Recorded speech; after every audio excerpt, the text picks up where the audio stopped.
right, hello wine drinking people. Today is the first day of spring.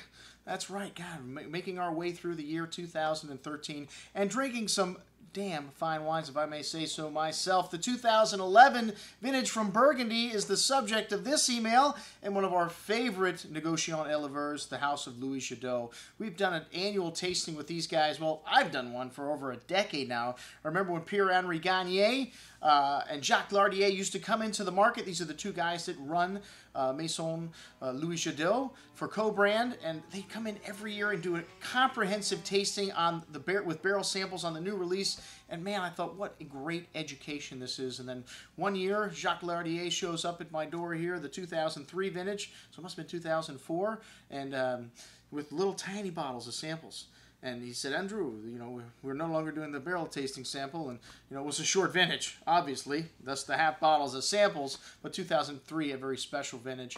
And from that moment on, there was no more barrel tasting from Louis Jadot in this market. But hey, we wanted to continue the tradition, so ask and you shall receive. The next thing you know, our friends at Kobrand said we can help you, and they've gotten a special barrel samples in for this tasting every year, which we show wines from Village all the way up to Grand Cru. You know, with Burgundy, the Grand Cru wines only make up 1% of all the vineyards in Burgundy. Unlike in Bordeaux, they classified the vineyards in Burgundy, so Les Montrachets will always be this size, this many cases, well, in different vintages, depending on the quality of the vintage and quantity.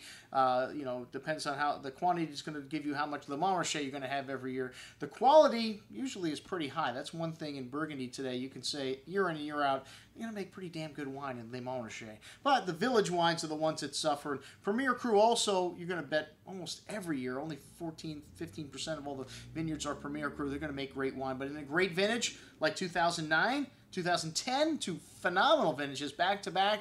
Even the Village wines are fantastic. Even the Bourgogne Rouge is fantastic. 2011 has been compared to maybe a cross between 2009 and 2010, were the best qualities of both of these vintages. It has this lovely approachable fruit that the 2009 vintage has, and then it also has bright acidity, which the 2010 has. So a very good vintage again in Burgundy. I don't know how many times this happens where we have three vintages all of outstanding qualities in a row. Because this is an area that, well, it's rather cold and dreary here. It can be rainy and cold. And, well, Pinot Noir and Chardonnay like that, but certain vintages at the end of the harvest, you can have some issues with rot and other things. Well, 2011, very good harvest. 2012 was really difficult, I hear from some of my friends, but there were some good quality wines, just less of them.